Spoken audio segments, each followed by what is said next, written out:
Para po sa ating mga mahal na senior citizens, inaprubahan ng House Committee on Senior Citizens ang panukalang magpapalawak ng social pension para sa lahat ng Pilipinong edad 50 anyos pataas. Sa ilalim ng substitute bill, makakatanggap ng hindi bababa sa 500 piso kada buwan ang mga senior citizens. Kasama na ang mga dati hindi tinuturing na indigent o mahirap sa oras na maging ganap na batas na ito.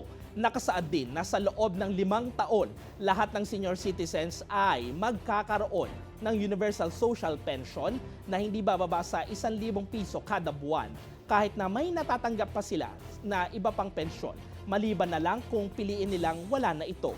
Nakasaad din sa panukala na ililipat sa National Commission on Senior Citizens ang pamamahala at distribusyon ng pensyon sa loob ng 3 taon mula sa pagkabisa ng batas. Ayon naman kay Congressman Miro Kimbo, hindi makatarungang ma-disqualify ang mga SSS at GSIS pensioners dahil hindi na sapat ang kanilang natatanggap para sa araw-araw at medical na gastusin. Ipinasa na sa House Plenary ang panukala para sa karagdagang diskusyon.